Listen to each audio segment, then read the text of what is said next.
Gini bang.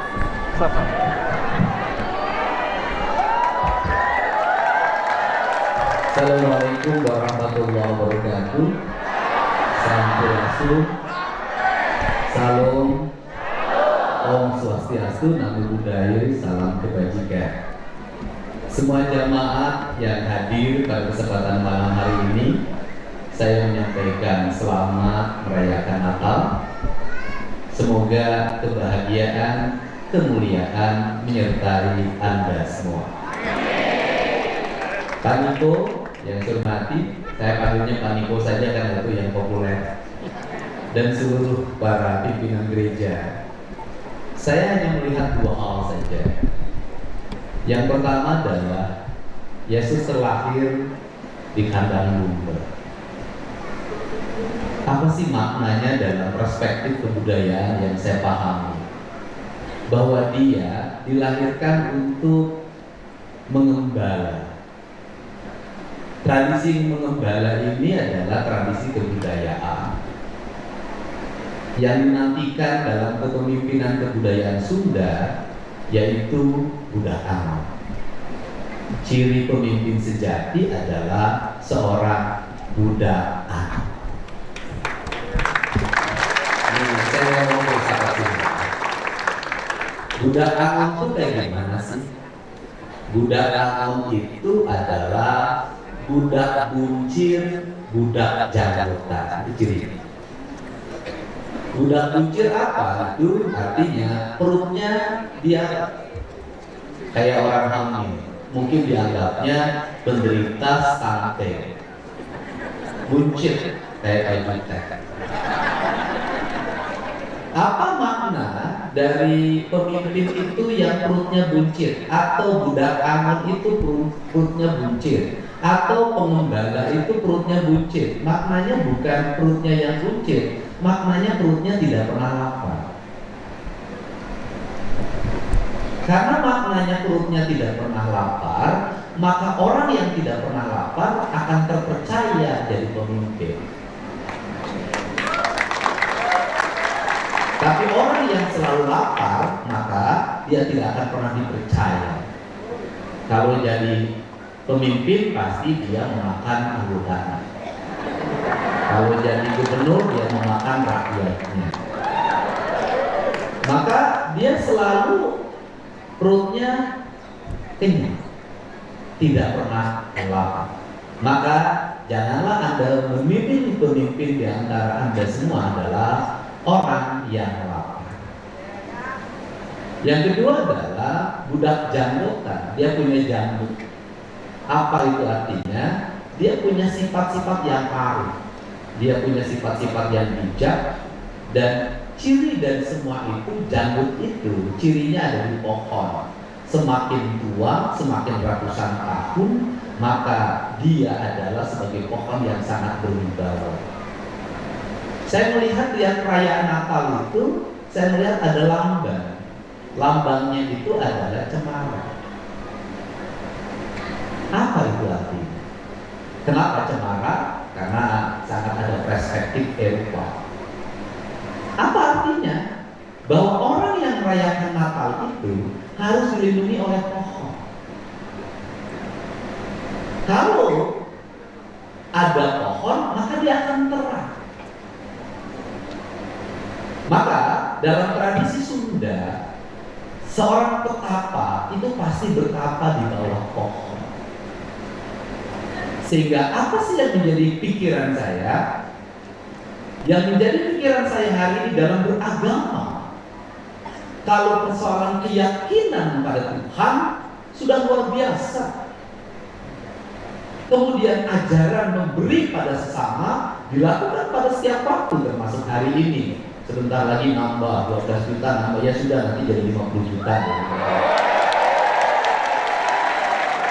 Tapi sebenarnya jangan tepuk tangan. Tandanya yang tepuk tangan itu tanganku mengumpulkan 50 juta. Nah, yang menjadi problem hari ini dalam beragama adalah kita menyambut Natal, mengumpulkan uang untuk kegiatan Natal, berbakti pada Tuhan, pergi ke gereja dengan menebang pohon, bukan menanam pohon. Kalau menebang pohon, menanam pohon, maka sesungguhnya dalam pandangan saya, cemara yang disajikan di ruang-ruang peribadatan, di rumah, aksesoris, di berbagai tempat sebagai tanda Natal, menurut saya itu adalah sebuah pengingkaran. Kita tidak menghadirkan cemara sebenarnya. Kita sedang menghadirkan lumpur di dalam jemaat gereja. Sehingga apa yang ingin saya tekankan hari ini? Yang ingin saya tekankan hari ini adalah dua hal. Perbaiki hubungan dengan hewan, perbaiki hubungan dengan pohon. Karena itu yang menjadi kebutuhan kita hari ini.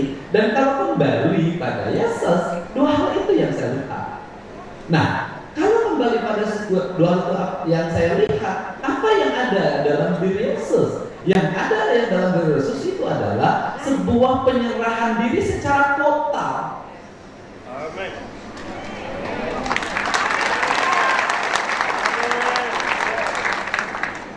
Dia sudah menyerahkan diri secara total. Itu dalam kebudayaan Sunda, itu ada tradisi sesaji. Sesaji yang tertinggi dalam tradisi Sunda itu bakakak, yaitu ayam yang dibelah kemudian dibakar. Ciri dari bakakak itu begini, dia disalib, dia menyerah. Artinya apa? Orang yang bertuhan adalah orang yang menyerah. Orang yang sudah tidak boleh lagi mengakui sesuatu, orang yang tidak boleh lagi mengklaim sesuatu, orang yang tidak pernah takut lagi kehilangan. Walaupun ada lagunya. Lah kita ini aneh. Kita mengaku bertuhan, berserah diri pada Tuhan, gereja dikunci.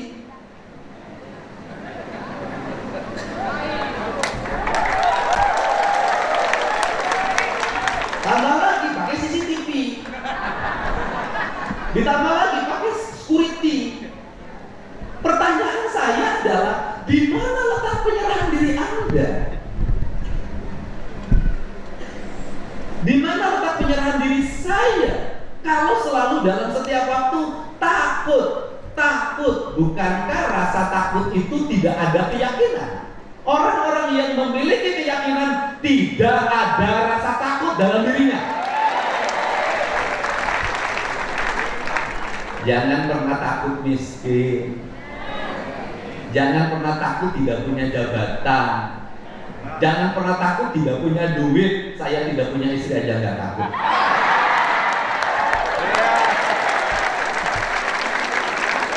Pak Jutek, Pak Ruli tiap hari beracara, ngurusin siapa? Ngurusin orang-orang yang takut.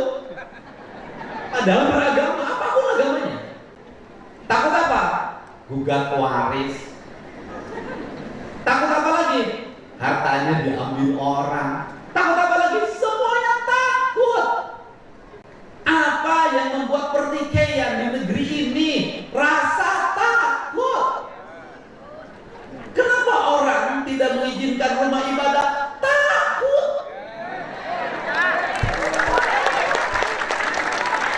Takut apa? Takut terpengaruh. Nanti pindah agama.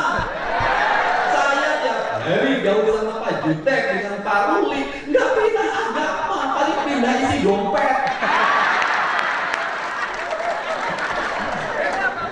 Karena saya nggak takut. Nah,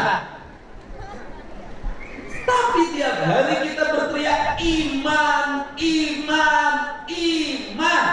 Orang yang beriman itu yang tertinggi itu adalah bukan meyakini tapi menyaksikan.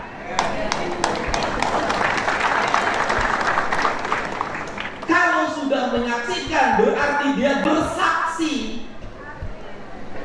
Bersaksi di pengadilan itu adalah orang yang harus melihat dan mendengar. Kalau tidak bisa melihat dan mendengar sendiri, tidak bisa menjadi saksi yang valid. Pertanyaannya adalah, hari ini kita bersaksi pada Tuhan yang kita yakini. Kalau bersaksi berarti sudah menyaksikan. Kalau sudah menyaksikan berarti dekat. Kalau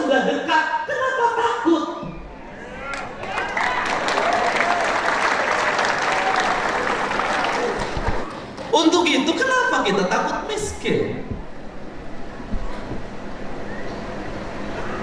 Kenapa kita takut tidak makan? Bukankah Yesus sendiri tidak takut apapun? Dia melepaskan sendiri seluruh beban dunianya. Untuk apa? Untuk mengajarkan tentang bahwa kesaksian itu harus disaksikan, dan kesaksian itu akan lahir apabila kita merasakan.